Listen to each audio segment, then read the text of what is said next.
오늘 우리에게 주신 하나님 말씀은 누가복음 12장 54절부터 56절까지 말씀입니다.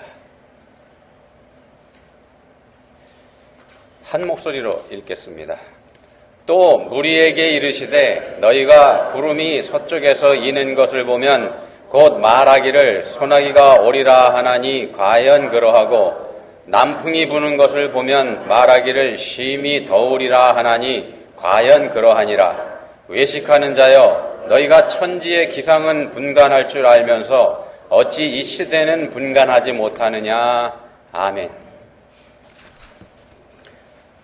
아침 하늘에 구름이 많이 껴있다 그러면 우리가 그날 비가 올지 비가 오지 않을지 궁금해하게 되죠. 그래서 일기예보에 관심을 둘 수밖에 없게 되는데 얼마 전까지만 해도 이런 사람들이 적지 않았습니다. 어떤 사람들인가 하면요, 일기예보를 거꾸로 믿는 사람들입니다. 잔뜩 그렸는데 오늘 비가 오겠다 이렇게 예보를 하면은 들었던 우산을 도로 내려놓고 나갑니다. 그리고 어떤 경우에는 구름은 많이 꼈지만 비 오지 않습니다 그러면 일부러 우산 챙겨가지고 나가는 사람들, 그런 사람들이 있었습니다. 못 보신 모양입니다. 그런 분들. 그런 사람들이 있었습니다. 잘 맞지 않는 일기예보를 어떻게 받아들이고 어떻게 해석해야 될지, 이거에 대한 그 사람들 나름대로의 노하우를 가지고 있기 때문에 이제 그렇게 반응을 하는 거죠. 경험으로 쌓은 노하우일 겁니다. 미국은 일기예보가 꽤 잘 맞는 것 같습니다. 제가 처음 미국 왔을 때만 해도 먼저 미국에 온 분들이 그 미국 일기예보가 얼마나 잘 맞는지 자랑하는 말을 여러 번 들었었습니다.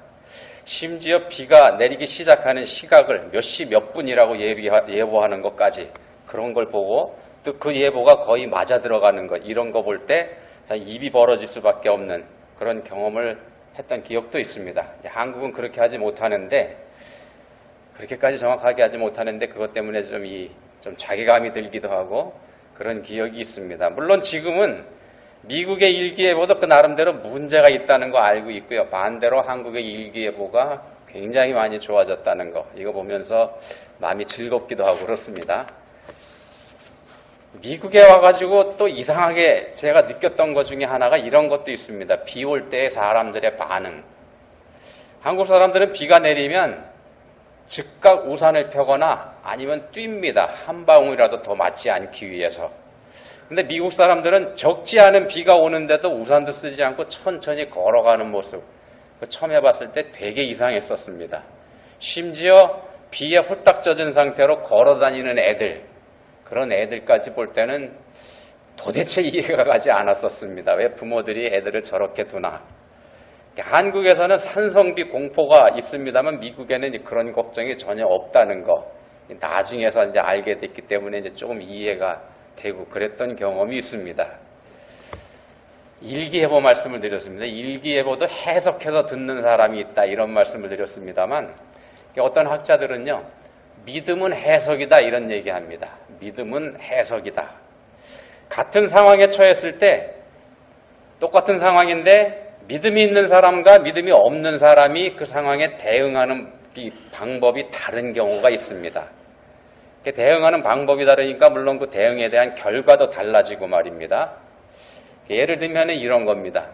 여호수아 시대 때에 여리고성을 점령하게 되지 않습니까? 그때 예를 들 수 있는데, 성을 정탐하려고 여리고에 숨어 들어간 이스라엘 첩자 두 사람을 숨겨진 라합이라고 하는 여리고 기생, 이 기생이 이런 고백을 합니다. 첩자들에게. 여호수아 2장 10절 11절에 있는 말씀인데 우리말 성경으로 제가 한번 읽어드리겠습니다. 여리고 기생 라합이 이스라엘 첩자들에게 하는 얘기입니다. 당신들이 이집트에서 나올 때 여호와께서 당신들을 위해 어떻게 홍해의 물을 말리셨는지, 당신들이 요단강 건너편 아모리 사람의 두 왕 시혼과 옥을 어떻게 진멸시켰는지에 대해 우리가 들었습니다. 우리는 그 소식을 듣자마자 마음이 다 녹아내렸고 당신들 때문에 모두 용기를 잃었습니다. 당신들의 하나님 여호와는 위로는 하늘과 아래로는 땅의 하나님이시기 때문입니다.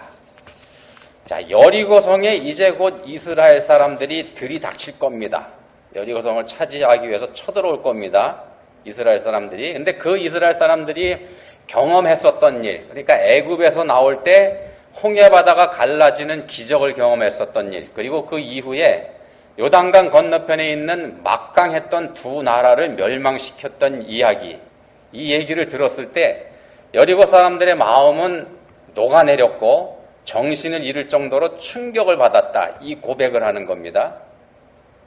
라합이 이런 고백을 합니다. 그렇기 때문에 라합은 이스라엘 사람들이 지금 자기가 살고 있는 여리고 성도 점령할 거다, 이렇게 생각을 한 겁니다. 그렇게 해석을 한 겁니다. 라합이 그렇게 해석을 한 겁니다. 왜냐하면 그 이스라엘을 이끌고 있는 분은 전능하신 하나님이시라는 것, 이걸 들어서 알았기 때문입니다. 쭉 소문을 들어보니까 하나님이 그런 분이시더라는 겁니다. 자, 그렇지만 똑같은 말을 함께 들었던 다른 여리고 사람들은 어떻게 하냐면요, 그저 성문을 걸어 담그고 굳게 닫아 담그고 성 안에 몸을 숨기는 것, 이게 그들이 한 일의 전부였습니다. 여리고는 큰 성이었기 때문에 이스라엘 사람들이 이 성을 포위한다고 하더라도 문 닫고 안에 숨어 있으면 어찌할 도리를 찾지 못하다가 제풀에 물러갈 거다, 이렇게 생각을 한 겁니다. 쉽게 점령할 수 없을 거다, 이런 생각을 한 거죠. 그렇게 해석을 한 겁니다. 제 아무리 신이 도운다고 해도 이스라엘이 여리고는 차지하지 못할 거다, 그렇게 해석을 한 겁니다. 자, 그렇지만 라합의 해석이 바른 해석이었다는 거 우리가 이미 알고 있습니다. 소문으로 들려온 정보를 바탕으로 해서 해석해서 하나님을 알게 됐고, 그 하나님께서 여리고 성도 쉽게 무너뜨릴 수 있다는 것도 어렵지 않게 알 수 있었고, 라합이 말입니다. 그렇다면 라합 자신이 어떻게 해야 할지 이것까지도 생각할 수 있었다는 겁니다. 이게 한 이해가 됩니다. 자, 시간을 조금 당겨서 올라가 가지고요, 여리고의 라합과는 반대 해석을 해서 망한 사람도 볼 수 있습니다. 누구냐면 모세 시대의 애굽의 바로입니다. 우리가 출애굽기 기록을 통해서 당시 상황을 적나라하게 볼 수 있습니다만, 하나님께서 내 백성을 보내라, 이런 명령을 이집트의 왕 바로에게 하게 됩니다만, 바로는 이 말씀을 거부하지 않습니까? 자기 마음을 완악하게 합니다. 하나님의 명령에 대한 바로의 대답이, 내 백성을 보내라 하고 한 하나님의 명령에 대한 바로의 대답이 출애굽기 5장 2절에 있는데 이렇게 대답을 합니다. 여호와가 누구이기에 내가 그의 목소리를 듣고 이스라엘을 보내겠느냐? 나는 여호와를 알지 못하니 이스라엘을 보내지 아니하리라. 여호와 하나님이 누군지 모르기 때문에 보낼 수 없다, 이렇게 얘기합니다. 그게 누구냐는 거죠. 일면 이거 당연한 말입니다. 바로는 아직 여호와 하나님이 어떤 분인지 얘기를 들어본 적도 없고 여호와 하나님을 경험해 본 적도 없는 그런 상태였었으니까 말입니다. 그래서 여기까지는 우리가 이해할 수 있습니다. 이런 반응을 여기까지 이해할 수 있습니다만 그 다음부터가 문제입니다. 그러니까 하나님께서 애굽 땅에 10가지 재앙을 하나하나 차례차례 내리시게 되지 않습니까? 근데 10가지 재앙을 하나하나 차례차례 내리실 때마다 계속해서 하나님께서 반복하셨던 말씀이 있습니다. 그게 뭐냐면요, 내가 여호와인 줄을 네가 알게 될 거다. 또 온 천하에 나와 같은 자가 없음을 네가 알게 하리라. 바로에게 하신 말씀입니다. 그리고 재앙이 시작되기 직전인 출애굽기 7장 5절에서는 이렇게 말씀하십니다. 애굽 사람이 나를 여호와인 줄 알리라. 바로가 여호와 하나님이 누군지 모른다고 했지 않습니까? 하나님께서 네가 알게 될 거다, 이 말씀 매번 하십니다. 하나님께서 애굽의 재앙을 10가지나 내리신 이유가 있는 겁니다. 목적이 있다는 겁니다. 애굽의 바로에게, 그리고 애굽 사람들에게 여호와 하나님이 누구이신지 어떤 분인지 이거 알게 하시려는 게 재앙을 10가지나 내리신 목적입니다. 사람들은 애굽의 집집마다 장자를 다 죽게 한 잔인함, 하나님이 어떻게 그럴 수 있느냐, 사랑의 하나님이시라면서 이런 거 말하기도 합니다만 그렇지 않다는 겁니다. 이게 애굽의 멸망은 반복해서 보내주신 하나님의 사인, 이거 무시한 결과입니다. 자업자득이라는 겁니다. 자기들이 자초한 결과입니다. 그 증거를 우리가 볼 수 있는데 7번째 재앙인 우박 재앙을 내리시기 전에 예고를 하죠. 우박이 내릴 거다. 그러니까 피해라. 이런 말씀을 미리 줍니다. 근데 그에 대한 이집트 사람들의 반응이 출애굽기 9장 20절, 21절에 있는데 이렇게 기록이 되어 있습니다. 바로의 신하 중에 여호와의 말씀을 두려워하는 자들은 그 종들과 가축을 집으로 피하여 들였으나 여호와의 말씀을 마음에 두지 아니하는 사람은 그의 종들과 가축을 들에 그대로 두었더라. 여기 7번째 재앙 예고라고 말씀드렸습니다. 이미 6번째 재앙이 모세가 예고한 그대로 이루어졌고 6번이나 말입니다. 그리고 그걸 직접 겪은 사람들입니다. 근데도 반응이 이렇게 갈렸다는 겁니다. 그리고 그 결과는 우리가 이미 알고 있는 대로 가축을 모두 잃어버리는 재앙으로 받았거나 아니면은 아무 피해도 입지 않은 은혜로 받게 되고 이렇게 둘로 확연하게 갈리게 되는 겁니다. 그리고 마침내 마지막 10번째 재앙. 마지막 10번째 재앙. 모든 집의 장자가 죽게 될 것을 예고하였을 때 이것도 미리 예고하셨습니다. 예고했을 때 이스라엘 사람들을 따라서 어린 양의 피에 의지한 애굽 사람들의 집은 장자가 죽는 재앙에서 구원받게 됩니다. 이스라엘 사람들만 구원받은 게 아닙니다. 자, 하나님께서 미리 예고까지 하셨고 예고하신 그대로 실제로 하나하나 이루어져 가는 걸 봤다면, 그걸 자기들이 직접 봤다면 그 일을 주관하신 하나님이 어떤 분이시라는 거, 이거 생각하는 건 기본 중에 기본입니다. 그러지 않습니까? 그렇지만 애굽의 바로는 10번째 재앙까지 겪고 난 뒤에 할 수 없이 이스라엘을 풀어주게 되죠. 근데 그렇게 풀어주고 나서도 군대를 이끌고 이스라엘을 다시 추적하는 그런 어리석음을 범하지 않습니까? 추격하다가 비참한 최후를 맞게 됩니다. 그 장면을 출애굽기 14장 28절에서 이렇게 증거합니다. 자, 물이 다시 흘러 병거들과 기병들을 덮되 그들의 뒤를 따라 바다에 들어간 바로의 군대를 다 덮으니 하나도 남지 아니하였더라. 하나도 남지 아니하였더라. 이렇게 증거합니다. 갈라진 홍해바다를 걸어서 건너는 이스라엘 사람들을 잡으려고 갈라진 바다에 따라 들어갔던 애굽의 군대가 하나도 남지 않고 몰살당한 겁니다. 그게 수없이 반복되는 하나님의 사인을 무시한 애굽 사람들의 최후라는 겁니다. 수없이 반복된 사인을 무시한 결과입니다. 성경은요, 이런 얘기들의 반복입니다. 이런 얘기들이 계속해서 나옵니다. 또 다른 예도 있습니다. 예레미야 선지자 예를 들 수 있는데요. 예레미야 선지자는 유대 나라의 멸망을 예언한 사람이지 않습니까? 이 바벨론이라고 하는 나라가 쳐들어올 거고 쳐들어올 거다 이렇게 예언했습니다. 그리고 쳐들어와서 이 예루살렘 성이 함락될 거다 이렇게 예언을 했습니다. 예레미야 선지자가 하나님의 이름으로. 그 당시에 예레미야의 이 말을 믿었던 사람은 아무도 없습니다. 왜 그러냐 하면은요, 예루살렘 성이 워낙 견고한 요새였기 때문입니다. 역사적으로도 보면 이 이전까지 예루살렘 성이 적들에게 유린당했던 적 없습니다. 거의 없습니다. 이스라엘 사람들이 예루살렘 성을 차지하게 된 것도요, 여호수아와 함께 가나안 땅에 들어가고 난 다음에 수백 년이 지나서 다윗 시대에야 겨우 그 예루살렘 성을 차지할 수 있었을 만큼 견고한 성이 예루살렘 성이기 때문이라는 겁니다. 그래서 바벨론이 쳐들어온다는 것, 쳐들어와서 예루살렘을 함락시키라는 것, 안 믿어도 됐었던 겁니다. 안 믿었습니다. 그렇지만 예루살렘 성은 예레미야가 예언한 그대로 주전 605년에 바벨론의 느부갓네살에게 점령당합니다. 예레미야의 예언 그대로 됩니다. 성전의 보물도 빼앗기고 다니엘을 포함한 많은 사람들이 포로로 끌려갑니다. 예레미야의 예언이 실현됐습니다. 그 다음이 문제입니다. 그 다음이 문제입니다. 처음 한 번은 워낙 견고한 성이기 때문에 안 믿을 수도 있었습니다. 그렇지만 실제로 됐지 않습니까? 근데 그 다음이 문제라는 겁니다. 예레미야가 예언한 그대로 이루어졌는데 그러면 그 다음에 이 사람들이 어떻게 해야 되는가? 그 다음부터는 예레미야의 말을 믿어야 하는 거, 이게 상식이지 않습니까?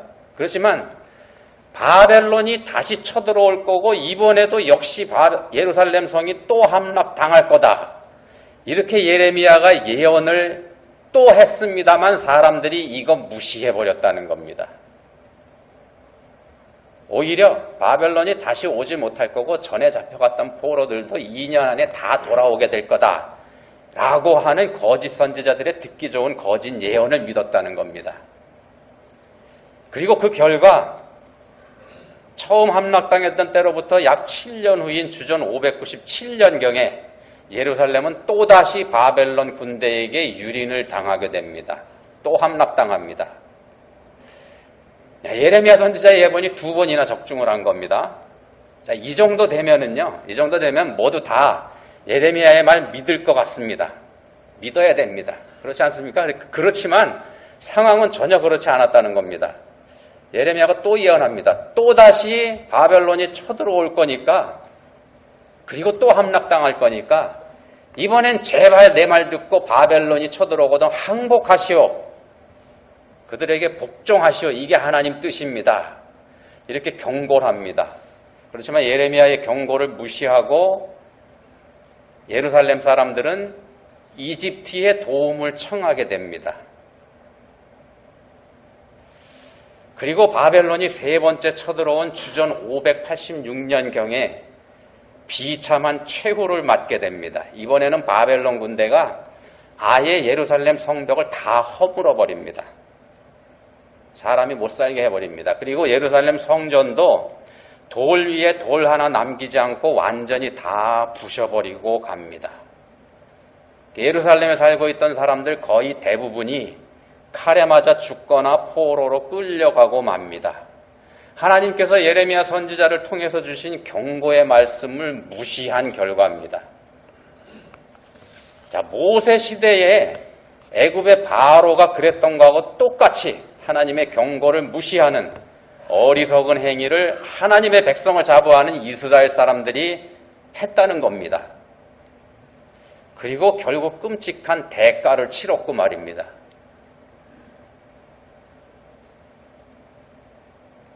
근데 여기서 끝이 아닙니다. 여기서 끝이 아니고요. 겨우 바벨론의 칼을 피해서 살아남은 적은 숫자의 이스라엘 사람들, 이 사람들이 무슨 일을 하는가 하면요, 바벨론 왕이 총독을 임명해 놓고 철수했습니다. 그 총독을 죽여버립니다. 몇 사람 남지 않은 사람들이 총독을 죽여버립니다. 걱정이 되죠. 바벨론 총독을 죽였으니까 바벨론이 복수하러 올 거지 않습니까? 그래서 매번 정확한 예언을 했던 예레미야 선지자에게 물어봅니다. 조언을 구합니다. 총독을 자기들이 살해했으니까 자기들 징계하러 바벨론 군대가 이곳에 오겠죠. 올지 안 올지 한번 좀 하나님께 여쭤봐 주십시오. 이렇게 부탁을 합니다. 그러면서 한마디 더 붙입니다. 이번에는 우리가 당신 말 믿을게. 이런 약속까지 덧붙여서 물어봅니다. 무조건 믿겠다 그럽니다. 예레미야 선지자는 하나님께 여쭙고 난 다음에 이런 예언을 합니다. 이번엔 바벨론 군대가 오지 않을 거니까 걱정하지 말라. 이 사람들은 당연히 자기들을 징벌하러 군대가 올 거라고 짐작하고 있었는데 전혀 다른 답을 예레미야 선지자가 줍니다. 그래서 결국 이 말도 믿지 않습니다. 이 말도 믿지 않고 이렇게 해석을 합니다. 자기들을 안심시켜 놓고서 바벨론 군대가 다시 왔을 때 자기들을 바벨론 군대에 넘겨주려고 하는 예레미야의 잔꾀다. 이렇게 해석을 한다는 겁니다. 해석을 했다는 겁니다. 그리고 이 사람들은 그 예레미야 선지자를 붙잡아 이끌고 애굽으로 피난을 갑니다. 바벨론이 쳐들어올 거라고 믿으니까 말입니다. 애굽으로 피난을 갑니다. 예레미야 선지자는 애굽으로 끌려가면서 애굽으로 가지 말라 하고 사정을 합니다. 제발 가지 말라. 거기 가면 더 큰 재앙을 만날 거다. 그래도 끝까지 예레미야의 경고를 무시한 유대 사람들은 애굽으로 피신을 합니다. 그리고 애굽에 가서 예루살렘이 아닌 애굽을 공격한 바벨론 군대에 의해서 전부 다 죽음을 당하게 됩니다. 자, 이 상황이 여러분들 상식적으로 이해가 됩니까? 천혜의 요새인 예루살렘 성의 함락과 멸망, 수백 년 동안이나 견뎌온 성이 불과 20년 사이에 3번씩이나 함락당한 일, 그 일을 한 번도 아니고 3차례에 걸쳐서 거듭 정확하게 예언을 했고 그 일이 성취되게 했던 예레미야, 그 예레미야 선지자의 말조차 믿지 못하는 사람들의 어리석음, 이게 믿어지는가 말씀입니다. 어떻게 사람들이 이럴 수 있을까? 이 모습은요, 일찍이 애굽의 바로가 보여주었던 그 완악한 모습, 그 모습하고 하나도 다르지 않은 겁니다. 애굽에 10가지 재앙이 내릴 때의 그 바로의 모습, 우리가 보면 참 미련해 보이지 않습니까? 모세 시대의 애굽의 바로와 예레미야 시대의 예루살렘 사람들의 모습이 하나도 다르지 않습니다. 똑같습니다. 여러 차례에 걸친 하나님의 말씀이 그대로 이루어지고 있는 그 상황도 똑같고요. 그럼에도 불구하고 그런 하나님 말씀을 매번 무시하는 것까지 똑같습니다. 하나도 다르지 않다는 겁니다. 몇 번 더 기회가 있어서도 똑같이 무시할 거라는 겁니다. 자, 이들이 왜 이처럼 하나님의 경고의 말씀을 무시하게 됐을까? 왜 무시할까요? 하나님의 말씀을. 해석이 잘못된 겁니다. 해석을 잘못한 겁니다. 그게 문제죠. 하나님의 말씀을 하나님의 말씀으로 듣고 그 말씀을 하나님께서 의도하신 그 뜻대로 그대로 받아들여야 되는데 하나님의 말씀을 자기들 생각과 자기들 뜻대로 해석해 버렸기 때문에 문제가 된 겁니다. 말씀을 자기들 뜻대로 해석해 버리니까 그 말씀에 담겨 있는 하나님의 뜻은 온데간데 없어져 버리게 된다는 겁니다. 그리고 그 결과는 멸망입니다. 여리고 기생 라합은요, 하나님께서 하신 일을 하나님의 사인으로 받아들였습니다. 모세 시대에 모세의 경고를 하나님의 사인으로 인정했던 이집트의 몇몇 사람들, 이 사람들도 구원받았습니다. 그렇지만 예레미야 시대의 유대 사람들, 자기들의 고집대로 하나님 말씀을 왜곡했다가 멸망하고 맙니다. 예레미야까지 붙잡아가지고 이집트로 도망쳤던 유대 사람들, 가서 망했다고 말씀드렸지 않습니까? 다 죽었다고 말씀드렸습니다. 다 죽었습니다. 이 사람들이 죽기 전에 그 애굽에 가서 한 말이 예레미야 44장 17절 18절에 있는데 이런 말을 합니다. 이 사람들이 자기들이 왜 이집트 땅으로 도망갔는지. 우리가 본래 예루살렘 거리에서 하던 대로 하늘의 여왕에게 분향하고 그 앞에 전제를 드리리라. 그때는 우리가 먹을 게 풍부하며 복을 받고 재난을 당하지 아니하였더니 우리가 하늘의 여왕에게 분향하고 그 앞에 전제 드리던 것을 폐한 후부터는 모든 것이 궁핍하고 칼과 기근의 멸망을 당하였느니라. 하나님 말씀 무시하고 자기들 멋대로 살던 시절에는 거치는 것도 없었고 부족한 것도 없었다, 그런 얘기입니다. 자기 마음대로 사니까 행복했었더라는 겁니다. 그때는. 근데 지금 그렇게 살지 못하는 자기들 신세가 행복하지 않다는 겁니다. 제멋대로 사는 걸 막으신 하나님의 뜻을 무시해버리니까 이렇게 해석이 된다는 겁니다. 이게 마치요, 얘가 적절할지 모르겠습니다만 죄를 져서 죄값 치르러 교도소에 갇힌 죄수가 자기가 이렇게 죄도 안 짓고 교도소에 갇혀있는 신세가 되다 보니까 행복하지 않죠. 생각해보니까 자기는 죄 짓고 살던 그 시절이 행복했더라는 겁니다. 생각해보니까 자기는 범죄 체질이라는 거더랍니다. 그러니까 빨리 풀려나가서 또 죄를 짓고 살아야 되겠다. 이거하고 뭐가 다르겠습니까? 자, 본문 56절 말씀입니다. 예수님께서 이렇게 말씀합니다. 외식하는 자여, 너희가 천지의 기상은 분간할 줄 알면서 어찌 이 시대는 분간하지 못하느냐. 이 56절 말씀을 표준 세번역 성경에서는 이렇게 번역합니다. 위선자들아, 너희는 땅과 하늘의 기상은 분간할 줄 알면서 왜 이 때는 분간하지 못하느냐. 우리는 거의 매일 일기예보 보면서 살지 않습니까? 비가 올지 안 올지 항상 관심 있게 봅니다. 요새는 또 비가 자주 오니까. 그래서 일기예보에서 그 예보해주면 우리가 그대로 받아들입니다. 아니요, 사실은 그대로 받아들이지 않습니다. 일기예보 하더라도 우리가 그대로 받아들이지 않고 우리 나름대로 해석을 합니다.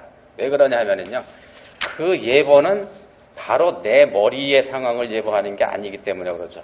우리 동네보다는 더 넓은 지역을 대상으로 하기 때문에 그렇고, 그래서 그 정보를 기반으로 해서 내가 지금까지 여태까지 경험했었던 거 더해서 우리 나름대로 해석합니다. 자, 우리 동네에는 몇 시쯤에 비가 오겠다. 일기예보에서 예보하는 거하고 좀 다르게 우리 마음대로 해석합니다. 그렇게 하거나 아니면 다른 곳에는 비가 온다고 하더라도 온다고 예고하지만 우리 동네는 오지 않겠네, 이렇게 또 보기도 합니다. 이게 사실은 우리가 지혜가 있기 때문에 그렇게 봅니다. 왜 그러냐 하면 일기예보하고 우리가 여태까지 살아온 우리 동네 기상 경험으로 봐서 이런 경우에는 이렇게 되더라, 이런 지혜가 우리한테 있다는 겁니다. 그게 우리 지혜입니다. 어떤 면에서 보면 하나님께서 우리에게 주신 지혜라는 겁니다. 본문에서 예수님께서 그 말씀을 하시는 겁니다. 그렇게 일기예보를 보고 날씨를 보면 너희가 그거 분별할 수 있지 않냐, 그리고 너희가 그거 맞추지 않냐. 근데요, 본문의 예수님 말씀이 그런 일기예보를 해석하는 일에 대한 말씀이 아니라는 거, 그거 우리 알고 있습니다. 예수님이 일기예보에 대한 말씀 해가지고 뭐 하시겠습니까? 너네가 그거 일기예보를 이렇게 맞추지 않냐, 그런 말씀하고 계시는 거 아니죠. 그러면은 본문이 뭐에 대해서 말씀하는 걸까요? 보시다시피 이거 하나님의 심판의 때에 관한 그런 말씀을 하시는 겁니다. 날씨를 보고 너희가 짐작하면 그게 맞는 것처럼 이 시대를 보면 너희가 읽을 수 있어야 되지 않겠냐, 그 말씀하시는 거죠. 어떤 학자들은요, 성경 말씀을 일일이 분석해 보고서 이런 얘기를 합니다. 성경에는 전부 합쳐서 한 7,000여 개 정도의 예언의 말씀이 있다, 이렇게 분석을 합니다. 그리고 그 예언의 말씀이 하나하나 다 이루어졌다, 이렇게 얘기합니다. 성경의 예언이 틀린 적은 없습니다. 한 번도 틀린 적 없습니다. 아직 성취되지 않은 예언이 있을 뿐인데, 그 예언은 뭐냐 하면 예수님의 재림과 관련된 그런 말씀들입니다. 이미 다른 예언들은 다 이루어졌습니다. 구약 성경은 통째로 예수님이 이 땅에 오셔서 우리 인류를 구원해 주실 것에 대해서 예언합니다. 그리고 우리가 알고 있고 믿고 있는 것처럼 그 구약 성경 예언의 말씀은 이미 이루어졌습니다. 그러니까 우리가 구약 성경 안에서 아직도 이루어지지 않았다고 보는 말씀들은 종말과 관련된 것들, 그러니까 예수님의 재림 때에 이루어질 그것과 관련된 말씀들입니다만, 성경에 있는 예언의 말씀들이 이중적인 성격을 가지고 있다는 것 감안하면 이미 이루어진 예언이기도 합니다. 자, 그러면 한번 생각해 보십시오. 성경에 있는 모든 예언들이 하나하나 다 이루어졌습니다. 그리고 또 이루어져 가고 있기도 합니다. 틀린 게 하나도 없다는 겁니다. 성경의 예언 중에 틀린 게 하나도 없습니다. 그렇다면 말입니다. 그렇다면 마지막 예언, 즉 예수님께서 다시 오셔서 이 세상을 심판하실 것이라는 말씀 역시 성경 예언 그대로 이루어질 거라는 거, 이거 상식입니다. 쉽게 생각할 수 있습니다. 예수님께서 오셔서 모든 사람들을 양과 염소로 분류하고, 염소로 구별된 믿지 않는 사람들은 지옥불로 떨어지게 될 거고, 양으로 구별된 믿는 사람들은 예수님과 더불어서 천국 잔치에 참여하게 될 거라는 말씀, 이 말씀 역시 그대로 이루어질 게 분명하다는 말씀입니다. 그리고 그걸 믿는 게 지혜라는 겁니다. 그 정도 믿을 수 있는 지혜는 하나님께서 우리한테 다 주셨다는 겁니다. 누구한테나 말입니다. 말씀 그대로 이루어질 것을 믿고 그 말씀이 이미 이루어진 시대를 미리 사는 것, 이게 성도들의 지혜가 돼야 한다는 겁니다. 우리가 살고 있는 이 시대는요, 동성애를 인정하고 심지어 권장하는 시대입니다. 동성애를 넘어서 LGBT 뭐 이런 얘기 하지 않습니까? LGBT에 요즘에는 하나 더해서 Q까지 붙입니다. 미화하는 시대, 그런 시대를 우리가 지금 살고 있습니다. 그러면은요, 성경에서는 우리가 살고 있는 이런 시대, 이거하고 닮은 시대, 그런 시대가 어떤 심판을 받았는지 이거 보여주고 있습니다. 성경에 있습니다. 우리가 이미 그 사실을 알고 있습니다. 그리 멀지 않았다는 말씀입니다. 그리 멀지 않았습니다. 성경에 비추어서 우리가 그렇게 볼 수밖에 없다는 겁니다. 그런 우리 시대를 읽는 지혜가 우리에게 필요하다는 말씀을 지금 드리고 있는 겁니다. 이 시대를 분간해서 바로 믿고 구원받는 우리 모두가 될 수 있기를 예수님 이름으로 축원드립니다. 기도하시겠습니다. 하나님 아버지, 타락의 도를 더해가는 시대에 저희가 살고 있습니다. 이 시대가 어떻게 될지 저희도 걱정이 많이 됩니다. 날씨를 분별하는 지혜를 저희에게 주신 것처럼 이 시대를 분간하는 지혜 역시 하나님 아버지께서 저희에게 주시는 줄 저희가 믿습니다. 그렇지만 많은 경우에 저희들의 고집과 저희들의 미련함이 그런 하나님의 은혜를 가려버리기도 한다는 것, 그것도 저희가 경험해서 알고 있기도 합니다. 간절히 원하오니 저희가 지혜로워지게 해주시기 원합니다. 이 시대를 분간하는 지혜 주셔서 온전한 구원에 이르게 해주시기 원합니다. 저희를 도와주십시오. 예수님 이름으로 기도합니다. 아멘.